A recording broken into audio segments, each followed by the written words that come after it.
It's Sunday, October 12, 2025. I'm Anthony Davis. Welcome to the Weekend Show, where we make the time to consider the news of the week.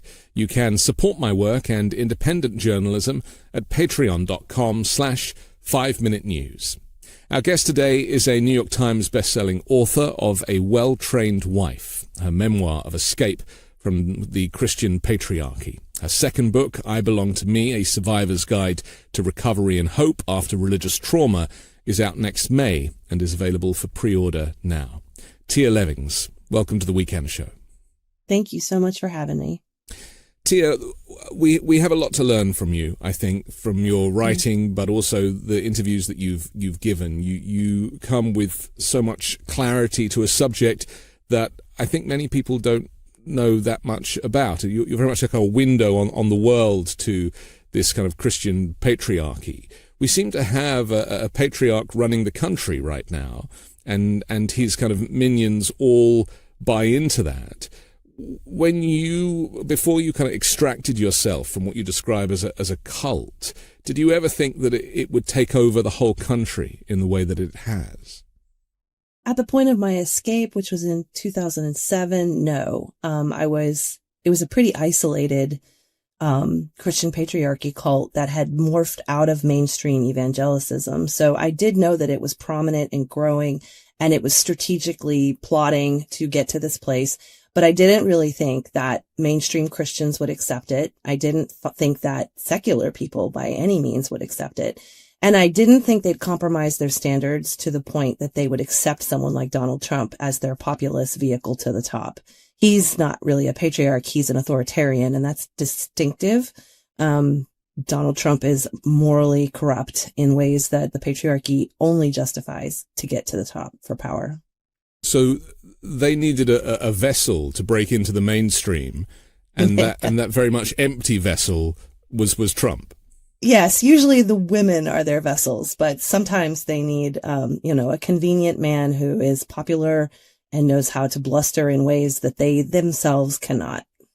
And the irony is that he really is the antithesis of a good Christian, right? I mean, certainly. And there are those famous clips where he's asked what his favorite Bible verse is, and he's like, Yes. I prefer not to say, but the Bible is his second favorite book after his own book, which he didn't write. So there's all that stuff that we know about. But is it the people around him are, they use him? He'd obviously rather just be off playing golf, but there is an agenda that we now discover is baked into Project 2025 of this Christian nationalism. And I guess the difference is when you forget the separation of church and state, this is about imposing a Christian fundamentalism on the nation as a whole. Yes, correct. There's a lot involved in what you just described, but Christian fundamentalists, they took over mainstream evangelicism 30, 40 years ago with an intention of really disbanding the Constitution. They don't believe in the Constitution. They don't believe in democracy. These are unpopular ideas that you can't just lead front and center with. Donald Trump, he ran for president several times. Like he wasn't new to the scene. I'm like, it's a little bit spinny. If you want to pick a topic, we can pick one and unpack it, but Christian nationalism is not really Christianity. Donald Trump is scripturally illiterate, and he's an interesting vessel, for lack of the better word. Once there, they don't really believe in religious freedom for all. They needed that religious freedom in order to spread. They don't intend to grant that to the rest of us once they're fully in power, and we're seeing that come into effect now. I understand that, my initial question is very overarching, Yes. and I'm very keen to get into the weeds of it. It's just hard for people, isn't it? Because, moderate religion is, which I would consider to be normal. And, I grew up going to a Christian school, but, and I learned kind of Christian hymns and songs, and we studied the Bible, but I also had a bar mitzvah. So, I mean, it's so completely, different influences. But I think certainly when I moved to the US, I realized that Christianity actually means something quite different. I mean, in England, like nobody I ever grew up with or knew believed in God. They just didn't. It just wasn't really a thing. Whereas here, the experiences that I've had, certainly when you meet someone who identifies as Christian, then they are really Christian. Is that something that you can relate to, that Christianity kind of very much is a linchpin for American society? Yeah, I mean, there's a lot. We have to go back even further than 50 years for something like that, because like if you're comparing Britain and England, we left Britain in order to come to America for religious puritanicalism. The goal was always to create this colonized religious puritanical state. So that's way far back. But then when you go back to about 100 years before, where the evangelicals formed and took over and redefined what it looked like to be a Christian, you used to have to go to church, be baptized, claim a life of faith, adapt your life for that life of faith. And your faith wasn't necessarily political. From the time of Jesus on, you weren't necessarily political, because you were a person of faith, and those were separate, even in your heart and mind. Jesus said things like, render unto Caesar what is Caesar's. You should pay your taxes. You should be civically minded. You should be a Samaritan and have compassion for your fellow man. But you weren't necessarily going to run for office or vote according to your faith. That changed in the early 1900s when they began tent revivals and the spread of Christianity through these conversion events where you needed to become a Christian on the spot. And the way that they explained that was they took away the requirement to go to church and be baptized. You now could just have a personal relationship with Jesus Christ. That is not a scriptural phrase. That is not anything that the church histrionic, has believed in. But they changed it for the Baptists, Protestants, and American culture, and it spread. Billy Graham's tent revivals, the rise that we see through the whole 20th century is this idea that you can have this personal relationship with Jesus. You don't ever have to go to church. You don't have to be baptized. Your works are not necessarily tied to that in any way. And so what you have is like individual Christians that are now defined by that identity. And then by the 80s, we're into single issue voting and Reagan and bringing in Catholics and Protestants together around the issue of abortion so that they can make this a Christian nation. No longer are we bringing in science and research and evidence and testimony. I mean, we're sitting here in 2025 with the most access of human evolution ever in the history of Earth. We have more science, more research, more technology, more freedom, more psychology. And we are still arguing today about the same issues that they had in Puritan America. Will America be a Christian nation? It was not founded to be a Christian nation by the plural government that, eventually established it.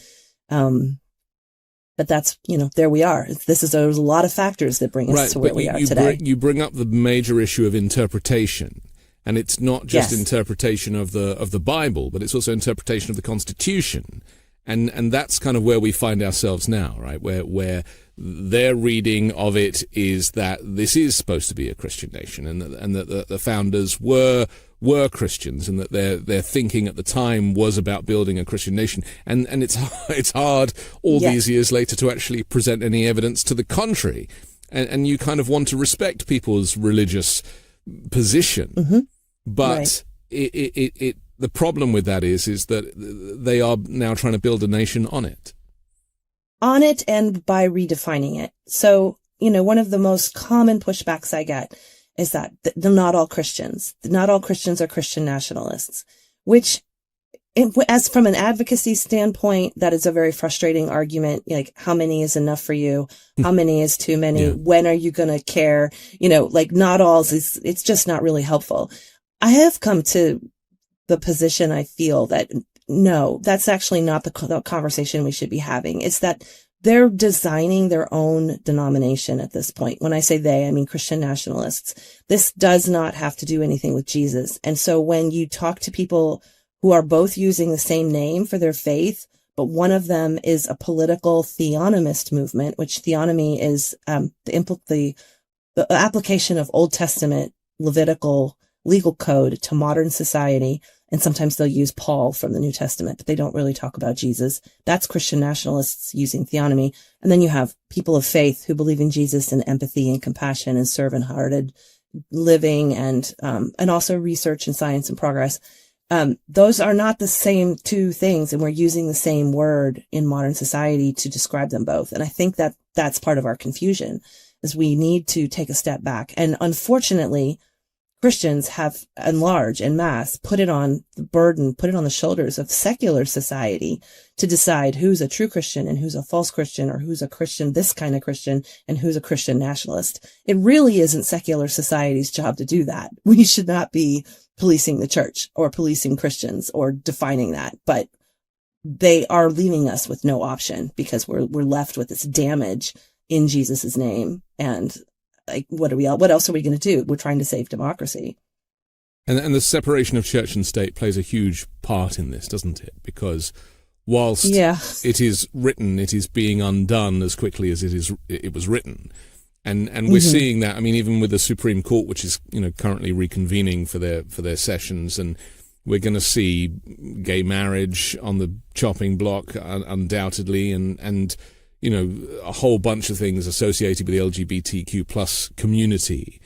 But maybe we should start with their undoing of Roe, because this was fundamental, wasn't it? This is it really was that moment at which these people who'd been plotting this for decades finally got their moment in the spotlight. And Trump gave them that with his additional 3 Supreme Court judges. Absolutely. So let's just talk to that for a moment. Do you, like I feel, that was almost like the impetus for them to say, okay, we've lit the touch paper, now let's just go for it? Yeah, it was an alarming moment for me. It really was, because coming from this world, and I chuckle when you say separation of church and state. I'm not trying to be flippant. I'm chuckling because that is an example of how far we are from really understanding what they're doing. That's a secular, pluralistic, modern phrase founded in democracy in our constitutional documents. And they don't believe that. They believe in the church overtaking the state, the church owning the state. There is no constitution or democracy in a patriarchal household. And they're scaling that up. The model of the family is their model for government. I say that a lot, that we can know what their vision for America is by looking at their homes and how those are run, because it's the same vertical top-down authority structure. Roe was significant because they had come together, in the 80s over this single issue. But in that fall, it was the first domino in a series of dominoes that's coming. We're not going to have contraception. We're not going to have voting rights. We're not going to have any autonomy over our bodies, male and female. Like, in a vertical structure, the people are the bottom layer. We are the labor force. We are the ones who breed and fight for the very few people who are on top. And ultimately, there's one authoritarian white guy on top. So if it's not Donald Trump, it will be someone else under this model. And that's what they're building. So when something like Roe can fall, and we know the majority of the nation wants Roe, we want abortive health care, we want, all the things that come with that. I said at the time, I was like, this is not as far as they'll go. There was this big temptation at that time to think, oh, well, they're going to win on abortion and then they'll chill out. No, that was the spark for their fire, right. And they're going to keep going. And we didn't even have Project 2025 in the common vernacular at that point. It was this little whisper among people who'd gotten wind of what the Heritage Foundation was doing. So, we were still years from that. It's very worrying, isn't it, when people give too much credit or the benefit of the doubt to a Supreme Court that itself has been so corrupted by Christian nationalism. And I mean, including the black guy, right? I mean, it's Clarence. Right. This might not make much sense to a lot of people, but he is very much a big part of this. Going forward, we've heard that, as you say, there are a whole bunch of rights they're coming for, including voting rights, and that's basically a gutting of the Civil Rights Act and goodness knows what else, that again gives power to the white man. I want to get into this notion of the patriarchy. So let's go back a little bit with your story for people who haven't yet read the book, just to get a sense of how that played out for you in your youth, growing up in this environment and not really knowing any different until it was almost too late. Yeah, it's a good place to start. I mean, I'm just Tia. I'm not, like a big theologian or an academic or a scientist. I'm just someone who lived through this. And then as I was going through my trauma recovery, I realized this is coming for the whole country and I need to be able to talk about it.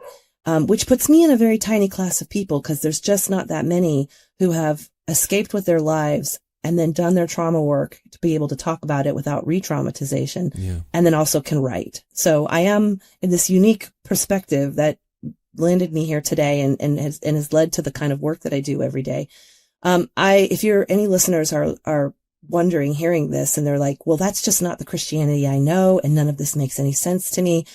Likewise, that was me in the 80s and 90s as I was growing up. My parents, we moved from a small town in Michigan to a big city in Jacksonville, Florida in 84. And we went to church in the big church that was downtown, this big mega church. And so it was very, organic step into an evangelical machine that was becoming more fundamentalist and political as I grew up. But it didn't start out that way. It just sounded like a really safe place for your kids, a great way to, have some good, clean, wholesome fun. Within a couple of years, I was going 6 days a week in some kind of church activity, and my whole world was my Christian world. And they were teaching us how to be a church within a church, a country within a country. We were Christian America. I'm laughing my head off right now because they're doing the Super Bowl entertainment conversation with Bad Bunny, and they want to have an alternative Christian halftime. It's that kind of a thing. Like, well, we'll just go do our own thing. Right. And we'll get to ride both sides of this fence. We'll have a foot in each world, but we're in the world, not of the world, is the scripture verse they pull for that. So I didn't really think that was a bad thing. I'm just living my wholesome American life with my good Christian friends. I'm going to summer camps and summer tours, and we're going to save the world for Jesus. And it had very just typical evangelical eschatology and theology. And I knew by the time I was 19, 18 years old that there was one job for good Christian girls, and that's to become a good Christian wife. And I also knew what was a bad girl, which was like Murphy Brown or Monica Lewinsky or Jezebels or, anybody like that. You definitely wanted to choose a man who was God's will for your life. And you would know that because he'll show up and say, I'm God's will for your life, which is what happened to me. I met a young man who I didn't know very well.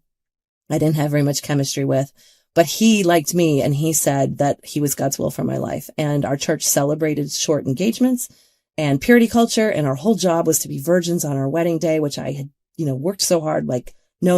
I didn't date. I didn't go places. I just did everything right, followed every rule. And, so we got married and I didn't know anything on my wedding day. I, met him in December one year and was married by the next December. I was sexually assaulted 3 times on my wedding night, and I didn't know that this was not normal, that this is assault.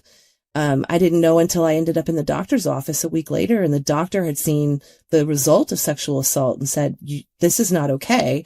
And then I still didn't know what to do with it because I couldn't go talk to anybody.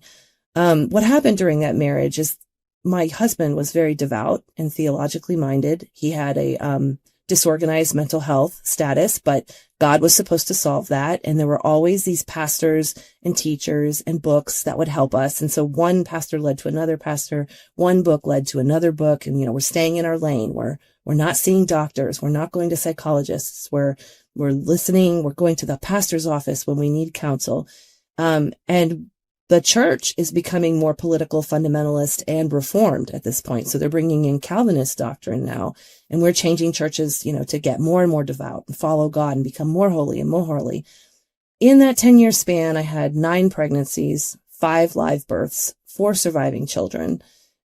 We were the trad families that you see online today. This trad movement that we have today is just the critical mass manifestation of it. It was always present in the 80s and 90s. We just didn't have social media at the time. So I was believing quiverful, which is from a verse in the Bible that says, children are like quivers unto, I'm going to get it wrong. Children are like arrows unto the Lord. Happy is the man who has his quiver full of them. So you want as many arrows as possible when you're going into war. You would want as many children as possible if you're going into a culture war. And so that is that's what we did. We believed we should not have contraception. We should not work outside the home. We should stay home and raise our kids. We should homeschool. We shouldn't socialize with families. We shouldn't have play dates. We shouldn't go to the pediatrician because they might tell us that we should vaccinate. It was a slippery slope that just narrowed organically, but through the counsel of older people that we trusted. And we had no reason to think that we were on the wrong path because we were seeking God. And what happened again and again was I would realize I'm doing everything they tell me to do. I'm trying so hard to be good. And my husband's beating me. The fruit of this is not what they promised. My children are sick. I'm lonely, so isolated, so cut off from anyone who could help me. You're isolated from mandatory reporters. You're isolated from friends you could talk to. And that all culminated into this church, which we should talk about. It's founded by Doug Wilson in Moscow, Idaho, who is very much in today's current news because Pete Hegseth is a member of his denomination. It's a big force in Christian nationalism in America today. But I was a member of that church for 2 years in Tennessee, ultimately excommunicated for not putting my writing in my husband's name because I wasn't supposed to be writing, and I certainly wasn't supposed to be writing under my own name. And then my husband had a psychotic break and we had to escape harrowing experience, with my children at midnight. And when I ran away, that broke the whole thing. When started this trauma recovery journey that I now talk about in I Belong to Me, because when I came out, I didn't have any sense of who I was. People think that the hardest thing to contend with was all of the bad things that happened to me, which, there's lots of them. There's what I call church sanctioned domestic abuse. I wasn't allowed to vote. I wasn't, allowed to access resources or learn. I wasn't supposed to educate my daughter.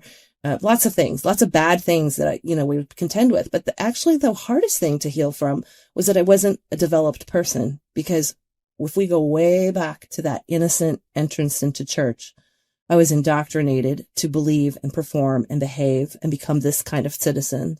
And indoctrination replaces development. And so I looked like a 33-year-old woman with 4 children, but I did not know how to be an adult. And I had to put myself back together from there. So to get us to today, I started writing as a therapy. I didn't expect to write a novel, a memoir or professionally or anything. And then the 2016 election happened in the middle of that process. And I realized I can't be silent. I can't know what I know and be silent. And then, so that started the publishing journey. And we are collectively very grateful for your strength and your ability to step away from that. And I can only imagine how hard that was. I think it's probably important that we remind people that there are tens of thousands of people still living that life right now in that world that you managed to escape from under these types of pressures. Could we just talk to that? Because you talk about it because it's in your past, but it's still very much the present for many people. And I would put that number as much higher. My trad fundamentalist existence in Protestant America matches the same experience for many Mormons, many other denominations. And so the big trad wife accounts, they have millions of followers. Ballerina Farm is a multi-millionaire follow platform, and they are representative of the exact same values and practices.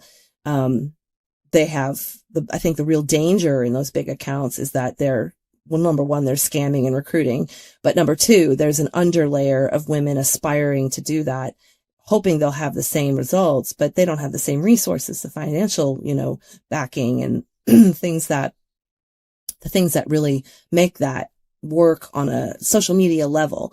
So, when we put all of that together and you have, this pull back to home, like we just, Charlie Kirk was a very big proponent of this, like get your MRS degree, he said at one point, or, women should just stay home and be with their kids, which is lovely. I'm not, staying home with your children is a beautiful and often very necessary thing, especially in a country that will not give you any other outlet or aspect. But people step into this modicum of patriarchy innocently and from a place of need, and because it may look attractive to them, and they don't understand that the results are not as promised. When they're selling, fundamentalism is, I define it really quickly as anytime you put an idea over people. And so when you're aspiring to a formula that's promising you a happy outcome and they won't show you the fruit of it, they will only show you the promises of it, you're in a vulnerable position. So I think that's very widespread in America right now in one way or another. And yet society is expecting these people to get their heads around trans people. That just seems so far from even... It is so far. Right, from what we're talking about here. Mm-hmm. It's so interesting, isn't it, that in many ways it's as if the country kind of never moved beyond the turn of the century. I mean, or the last turn of the century. I mean, the 1900s. Right. It's like it is like progress was completely halted in these communities. They lived that way a long time before it became national talking points, and international awareness. It is discouraging to me because we know what it's like to live as a Puritan, and we know why we didn't stay there as a society. We know what it's like to live like Little House on the Prairie. We know what happens when you don't vaccinate children. We know all of this from the past. And what fundamentalism does is it idealizes and romanticizes an image that was fiction. It doesn't exist. And when you fail to pull it off, the user is the one who's blamed, and they internalize it as, oh, I wasn't good enough at it, or I wasn't pure enough, or I didn't have enough money, or, this. It's never the system's fault. And what I do is say, no, actually, there's a big system here that we're vulnerable to, that we're aspiring to, it's not even attainable. And there's a reason why they want us to spend all of our time exploited by that, serving this, while they lead at the top and they make decisions for us and deny our agency and our resources and autonomy and healthy development. And as you describe it, it sounds like you're stuck in a world of guilt and gaslighting where you're not even sure where reality lies, like being in the upside down, as I understand it. That's a great way to put it. It really is. I used to call it life in a snow globe. I felt like others could see me, but I couldn't reach them. I felt imprisoned, but I was so complicit in the building of that life, because the mom is the one who homeschools the kids, who has the children, who raises, who puts her hands to the daily choices. Or you were led to believe you were complicit. Exactly. Yeah. I didn't have an option. It was presented as choice, but not truly. There was no true choice there. And that's kind of what people are facing with Trump now. This emotional blackmail, this kind of gaslighting, even things like, well, do you not want your cities to be safe? That's why we have to send the military into the cities. Right. I mean, why would the governors deny the military to come and make everybody safe? Well, you want to get shot, you want to get stabbed, surely you want to be able to go to the store and buy eggs or bread, as he describes it. Right. That is the reality for people now, is that they're starting to experience this level of gaslighting that you had to grow up with. Yeah, and it is very much like the upside down world in that they ask those rhetorical questions, but they're not using real evidence of what it's really like. Yeah. And we have now AI in the mix there. We have false headlines. They will just bold-faced describe a reality that doesn't exist. And we have different Americas with different news feeds. Yeah. So I am keenly aware that when I'm arguing with someone on the internet, which is rare because I don't really argue, I just let, people be what they are. I'm going to say what I say and you do what you want with it. But when I see those kinds of debates happening, I realize they're in a different internet. We don't even have the same information feeds. That's so interesting, isn't it? I mean, we know about these information silos. Part of the problem now is that the politicians are controlling the information stream through ownership and, simple things like Kimmel being taken off the air, I think was like a benchmark moment because people could actually understand it. It was tacky. It was like, yes, well, that's a thing that I recognize. One night he's there, the next night he's not, and why not?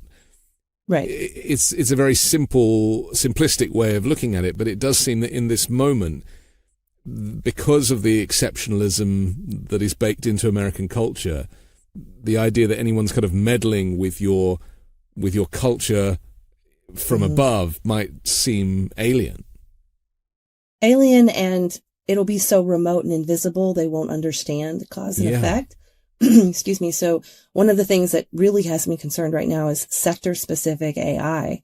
So when you have, that's all informed by data. And when you have an authoritarian fundamentalist regime in charge of your data and your information, they can just make those changes and suddenly you don't have access to something. You can't get into the hospital if they've decided only certain Christians can go to the hospital. You won't even be admitted entry. So it's a way to change our world with hands off, like we just won't even see that mechanism. It's so important that we're paying attention to who has control and who is in power because of the amount of reach that they have into our daily lives. And maybe it's convenient that Trump is a clown because you almost don't credit the clown with those types of skills. But actually there are the puppet masters who are the ones who are plugged into the mainframe. I think Trump's biggest danger is that he gives permission to much smarter people to run in his behalf. So he is like, we know this has been the news this week, that Russ Vought is the one who is actually in control right now. Stephen Miller is the one who's actually in control. It's not Donald Trump. He's just this big distraction and figurehead. And he defaulted on a question on habeas corpus and just said, I'll let Christie answer that. Right. He just passes the baton. And we should be alarmed. None of those people were elected. None of those people are people we would want to have in charge. Yeah. Ironically, she didn't know the answer either. So no, isn't it worrisome? Right. Worrying, yeah. We have to take a quick break, but I want to come back and talk about how this affects our politics, voting, elections, the cover-up of a child sex trafficking ring, which is, also baked into the government now. We'll do that next here on The Weekend Show. When you're shopping online, have you ever fallen in love with something and then your soul leaves your body when you see the price tag? Well, I'm going to let you into a secret. It's called dupe.com. It's ridiculously easy to use. All you have to do is type dupe.com / before any product URL, and it instantly shows you similar and more affordable alternatives. And these aren't sketchy knockoffs. Here's the thing most people don't realize. Most furniture that's sold online is mass-produced in exactly the same factories. Those factories then sell to brands under different names who then list them for very different prices. Dupe.com automatically lists these expensive alternatives for you so you're not overpaying just for some brand name. Dupe is one of the most viral shopping hacks on TikTok. Millions of people have already used Dupe to save money, and it's 100% free to use. That $5,000 cloud sofa you don't think you can justify, the beautiful mid-century dresser you've had bookmarked forever, Dupe will find a similar item, sometimes even the same item, for 60, 70, or even 80% off. With Dupe.com, you can finally decorate the house of your dreams without going broke. And it's not just about furniture. Dupe works for fashion, shoes, jewelry, and more. Dupe.com really is so easy to use. Just type dupe.com / before any product URL in your browser, and boom, it instantly finds you less expensive alternatives. They even have an app and a browser extension you can download. No account required, no sign-up required. It's completely free to use. Stop wasting money on brand names and start saving with dupe.com today. My days are always packed. Meetings and deadlines and recording and writing. So when I finally hit the mattress at the end of the day, I need it to deliver. My Sapira from Lisa has completely changed how I recharge at night. It gives me the kind of deep, restorative sleep that I didn't realize I was missing. I've learned that how you sleep is just as important as how long you sleep, and Lisa really delivers on the how. My Sapira adjusts to my body and sleep position in a way that feels intentional and balanced. The support helps me fall asleep faster and stay asleep longer. My Sapira from Lisa is the closest thing I've found to a staycation. The second I lie down, everything quiets. It's plush, peaceful, and somehow instantly relaxing.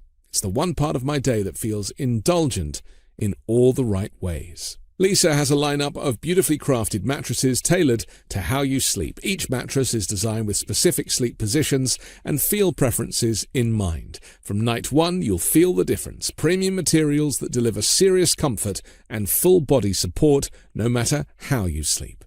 Go to lisa.com for 20% off mattresses, plus get an extra $50 off with promo code WEEKEND, exclusive for our viewers. That's leesa.com, promo code WEEKEND for 20% off mattresses. That's leesa.com, promo code WEEKEND for 20% off mattresses, plus an extra $50 off. Support our show and let them know we sent you after checkout. lisa.com, promo code WEEKEND. We're back on The Weekend Show with Tia Levings. I'm Anthony Davis. Maybe we should start by talking about MAGA Mike Johnson, or Little MAGA Mike Johnson, to give him his full title. This is the Speaker of the House, who kind of came from obscurity, really, didn't he? He has also been catapulted into the center of politics, a Christian fundamentalist, supposedly a Christian nationalist, a far-right nationalist. I mean, all of these words would apply to him, but the thing that makes him so dangerous, in my opinion, is that he presents as a very kind of mild-mannered, good Christian, and he uses that as leverage. And yet, the more we hear from him, I mean, he doesn't say much or talk much or give interviews much, but when he has done, it's given us a whole bunch of things to work with, not least the interview he gave next to his wife, who had that you call it the funsy baby voice, right? That's right, the fundy baby voice, which is the internet's term for the voice that we trained ourselves to use. Right. We'll talk about that in just a moment. Let's start with him, because I won't put words into your mouth. You tell me what we're dealing with Mike Johnson. So Mike Johnson was new to the rest of you, but he wasn't new to Christian nationalists and fundamentalists. He's from the same background, groomed from a very young age to aspire to this place in leadership, which has been part of their deliberate strategy to gain leadership, was to raise children, become young professionals. His legal career, his early position as a covenant marriage, was all very strategic to make him the poster child for this entirely different model of marriage, where it's almost impossible to get a divorce, because they are going after divorce laws. And so, who better to proclaim how great it is than someone who's had a covenant marriage himself? When he came on the scene, I was upset about it, because he's well spoken.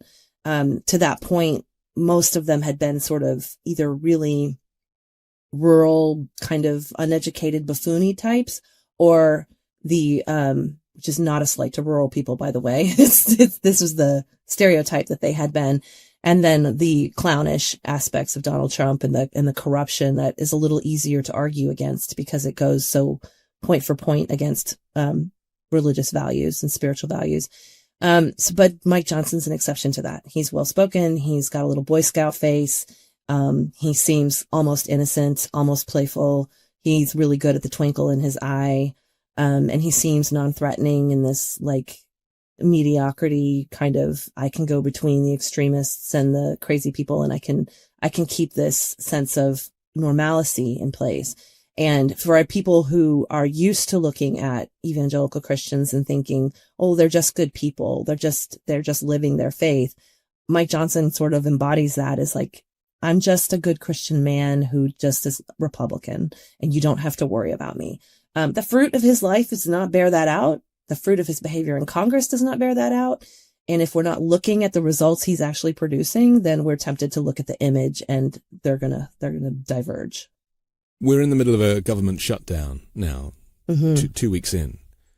Yes. And they're arguing over whether the poorest people can access healthcare, the kind of thing that you would have thought a good Christian would be totally down for, and principle-wise, he would have to put the welfare of people ahead of those who are trying to direct him from above.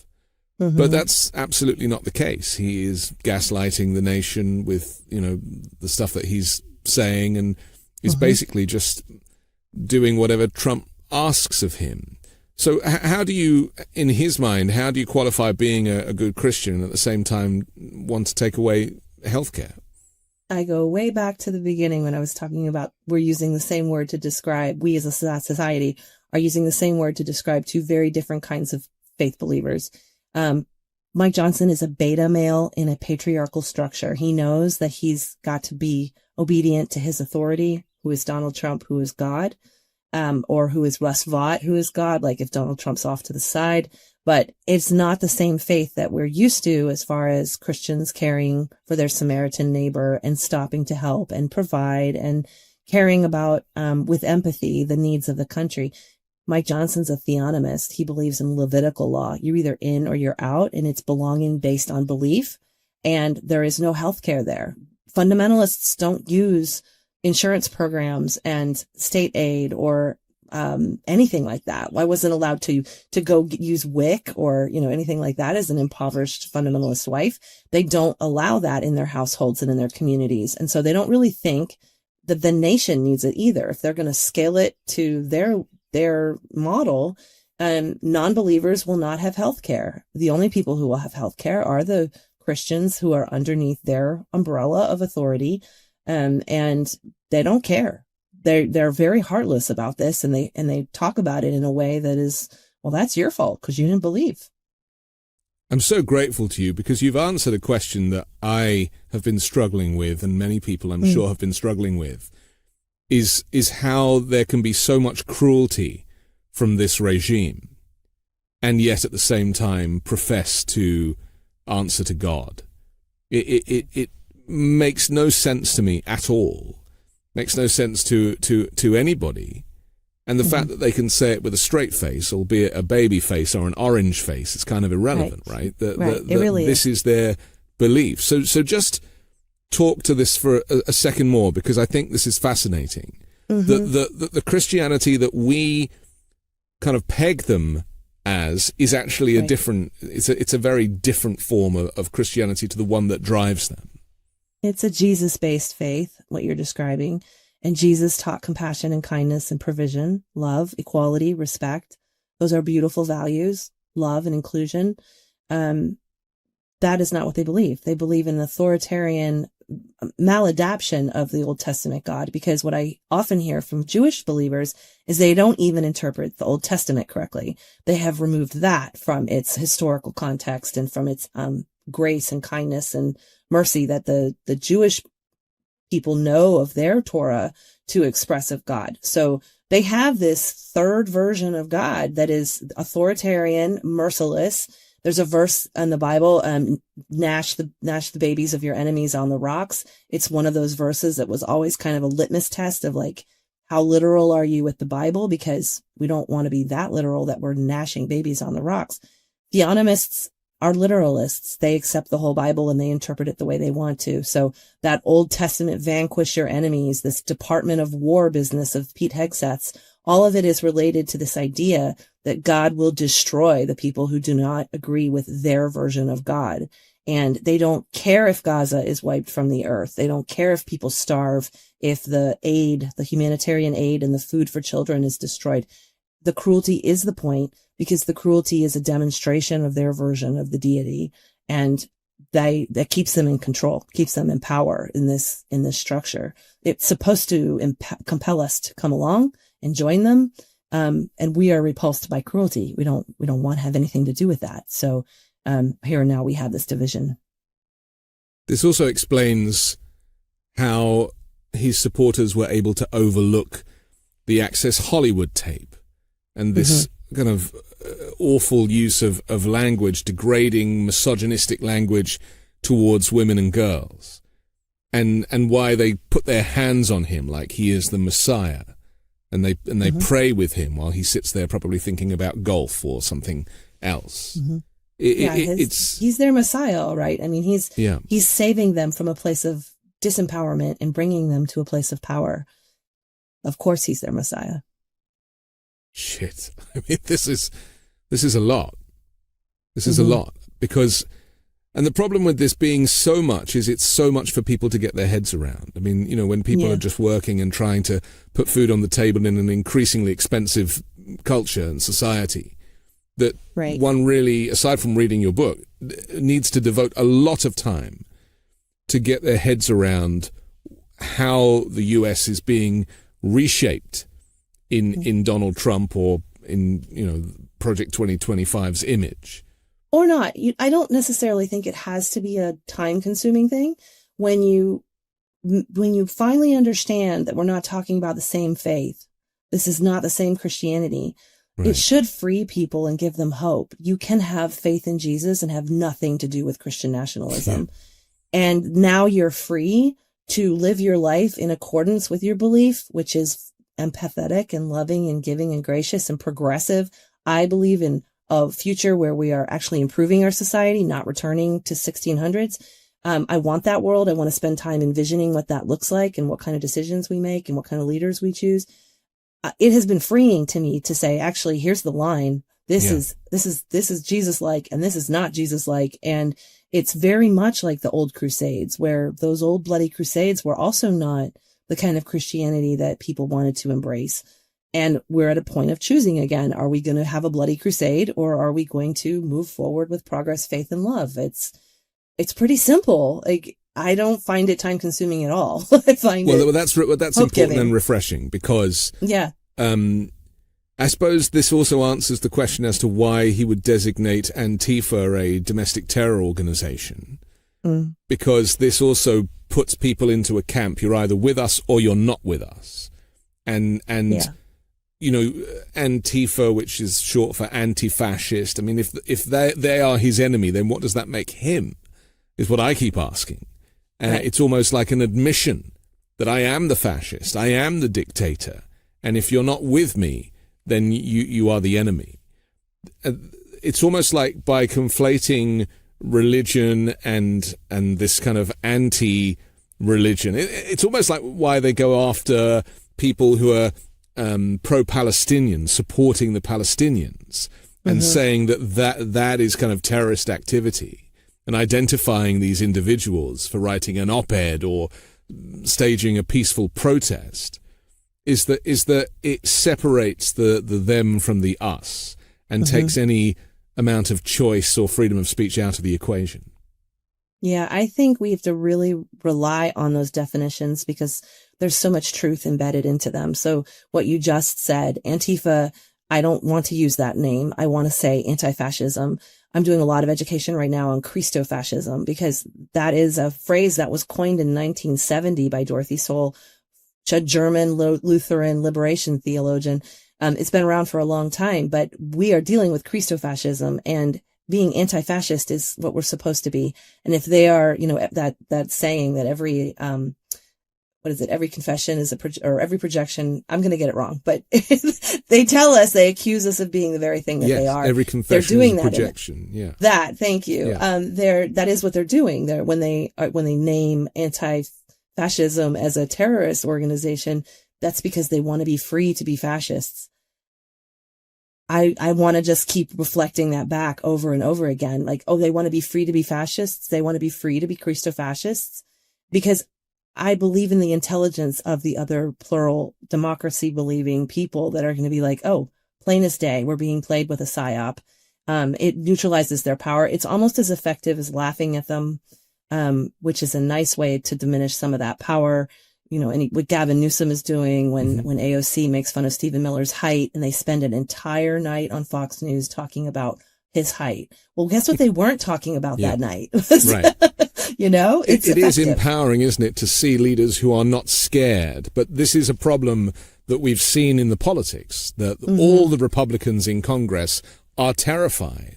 Many of them don't agree with Trump and this movement, but there is too much at stake for them, including they fear for their own safety because of the threats that they've received. And that is very serious. The Democrats are I'm not even really sure at the moment. I'm sure something will come of that. But Newsom, as you identify, And I've actually written about this recently, that he needs to just become the de facto leader of the Democrats in the interim, in the same way that Trump basically just stole the Republican Party without getting elected either. I agree. Step into it. And just, because he really is the only person that has got the confidence and the strength to stand up to this stuff. Right. And the swagger and that confidence is contagious. Courage is contagious. Like I said early on in this conversation, we need Christians to clean their own house. We need Christians to reclaim their verbiage, and we need a new word for Christian nationalists. At the same time, we need Republicans who don't agree with what's going on to find their balls and step up and say, we're in this. We understand it and we are against it. And ironically, that's coming from Marjorie right now this week. What? Right. Okay. Yeah. Whether she's seeing writing on the wall in her own district, or if her adult children have gotten through to her on insurance premiums, whatever it is, more awakening, more speaking against this, because they are still the minority. They still do not have the sway of the people in this country. It's this little tiny minority rule, by Christian nationalists who are mean and corrupt and do not want for our good. They don't care if we die. They don't care if we progress. Let's go back just for a second, because I know people would want to hear about Mike Johnson's wife, the fundy baby voice, and women, and and this position that they are expected to take in these households. Tell us how the baby voice connects to that, and why we see it. Casey Brick is another that you've spoken about before, who had one voice, her natural speaking voice, and then another voice when she had to make a speech on behalf of the Republican Party. I was pretty impressed with Katie because she can code switch that way. Right. Most of us can't. I had to actually go to speech therapy to reclaim my own voice. Yes. I didn't know what my adult voice sounded like. And I say adult because it's a childlike baby voice. It's a prosody that is used to coax little preschoolers along, and it is specifically prepubescent. So our voices change in puberty. We become adults. In Christian fundamentalism, you do not. You stay childlike, pure, innocent, little girl-like in the care of your father. And so you're supposed to stay sweet and non-threatening and manipulative that way if you need to coax someone along, with gentle voices and I am no threat to you. And so there's a lot of fawning praise given to girls who are able to keep their voices very high and sweet and calm and enticing. It's also crossed over into Hollywood culture. So if you're familiar with Marilyn Monroe, it got its start in the 50s and 60s. So there was a lot of parallels in the tension between feminism and then what the church answered with feminism, which is this high femininity. Again, this is a big thing that crosses over into the Mormon church. They call it the primary voice, and you actually suppress your sound and you work on it and you train yourself to smile all the time and to stay sweet. There's books that coach you how to sound that way when you're angry, or how to just keep your mouth shut and not speak and to silence yourself. And so it becomes this self-suppression, that did, it stepped into mainstream society through these interviews. And that's how fundy baby voice, the term, was born on TikTok. But, for us, it was just the way we spoke. And if you're familiar with the Duggars TV show, Michelle Duggar had that voice. There's little cultural moments where you'll hear someone use that. You might hear it in sorority culture, in the Greek life, like there's a Southern evangelical. I mean, this is a Venn diagram with a lot of overlap. But the bottom line is that women are not supposed to sound like women. No. We are not supposed to sound like fully actualized adults in our power. We are not supposed to have a range of emotion, including anger. And if we do, we're nasty and they don't like the sound of our voice, which comes up even in Kamala's run. She didn't laugh right. They didn't like how she laughed, so it's all related to that. It's all related to the ultimate purity standard that a little girl's sexualized body is the ideal, which brings us to Epstein. Okay, so let's go to Epstein let's go there. in this moment, because again, with Mike Johnson, I mean, the reason that, they're kind of happy for us to be in shutdown, or the reason he didn't reconvene Congress because he didn't want to, bring in another Democrat who was going to vote, we assume, to get a vote on the release of the Epstein files, and it is alleged that Donald Trump's name appears in there, along with Elon Musk and a whole host of others. This really is a cover up of a major child sex trafficking crime, which Ghislaine Maxwell is currently serving time for. Epstein, as we know, died. I'll just leave it at that. But right. Trump was asked the other day about Ghislaine Maxwell, and I mean, she's been moved from a high security prison where she should be to I mean, it's the equivalent of a holiday camp in comparison, isn't it? And he was asked about pardoning her, and he pretended that he'd never heard of her. This is something that he does a lot. Who? Sorry, what? Who? Ghislaine who? And then, it's not something I've thought about. They've not come to me and asked me about it. I suppose if they did, I'd think about it. And basically suggesting that is something that's on the cards. And again, that kind of is baked into this. So the abuse of children we know has been connected to the Catholic Church over decades too. But how does it connect to this group that we're talking about, who are currently serving as our government? Yeah. So I don't think they're ever going to do everything in their power to resist the exposure of it, because they don't do it. It's part of what church life is like. They already have a pedophilia problem in religion, in high control religion, especially. And you mentioned the Catholics, but the Protestants have it as well. We're speaking about Johnson specifically. He, has been open about his use of a software called Covenant Eyes. It's a pornographic monitoring system. His underage minor son was his accountability partner. That's just one little tiny, ice fragment in a big giant iceberg of abuses. The arrests statistically are white churched men who are abusing children. And so I don't believe that whether they're in the list or not, like sometimes you'll hear someone accuse or suggest that maybe Johnson himself is in that list, or a lot of these Republican lawmakers are there. The Supreme Court judges may be there.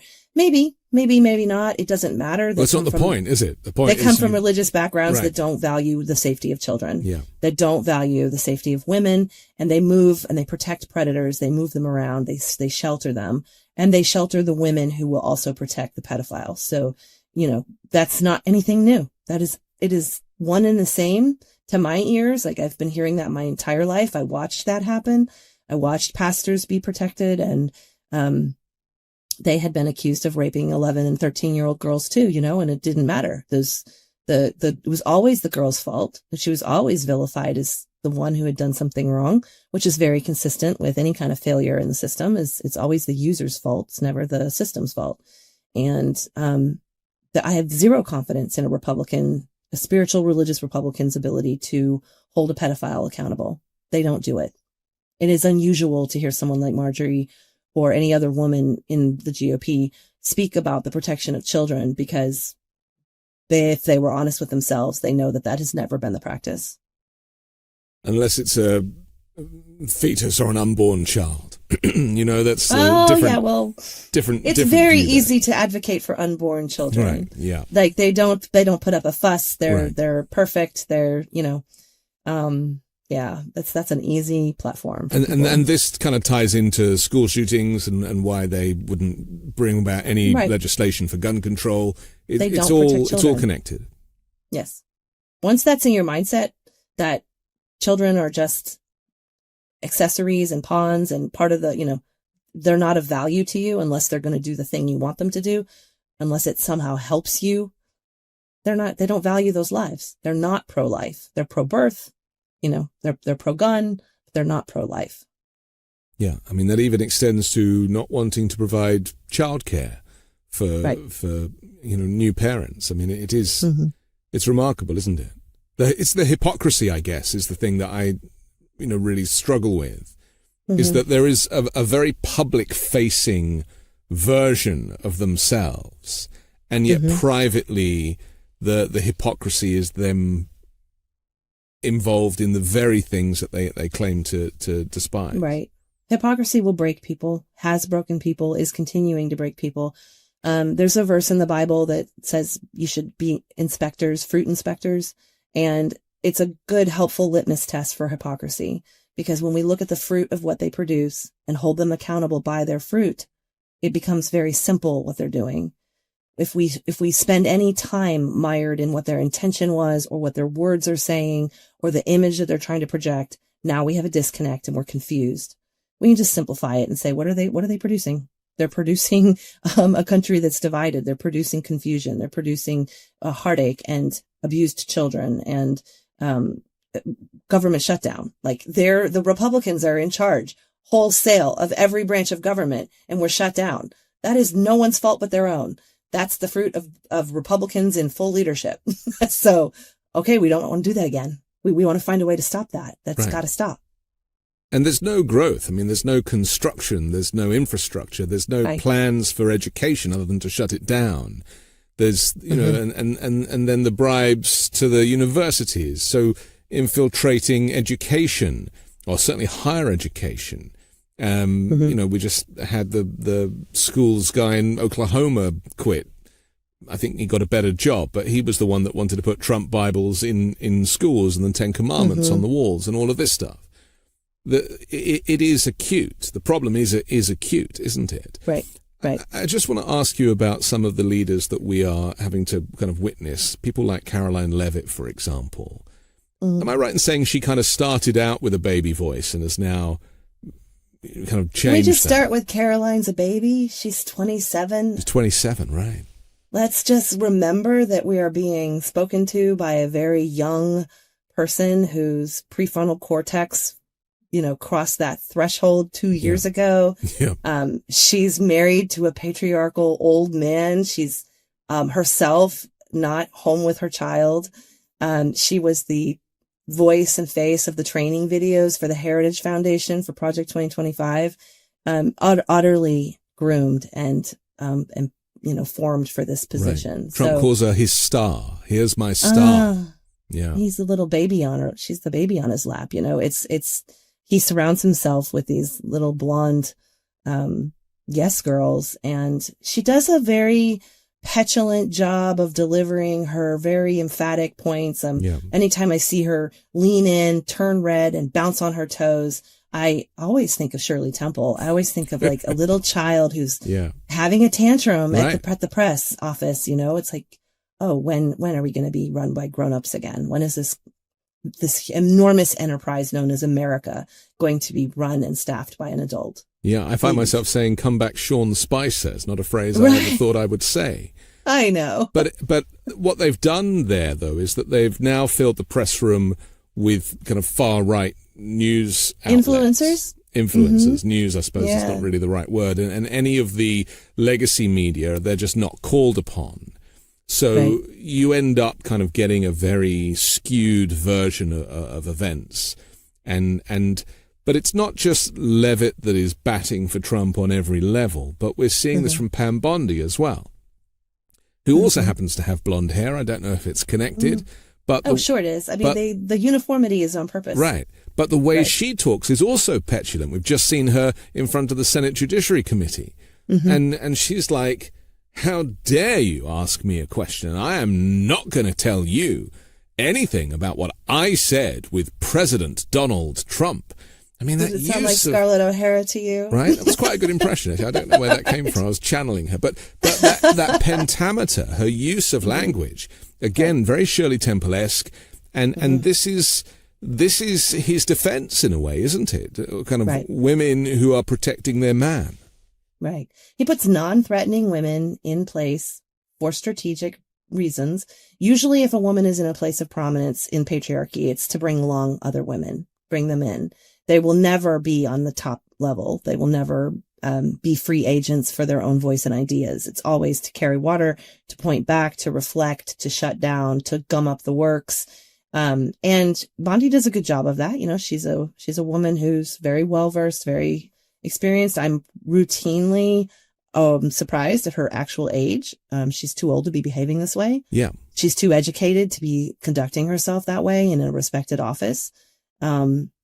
I would say shame on her, but I don't believe in using shame on people, so I won't do that, but this is a theme throughout a lot of these people, that their Yes. morals and their scruples have all been kind of left out in the foyer, and they've kind of come into this really dark place, which is under the umbrella of a regime, an authoritarian regime, and so they're all into it.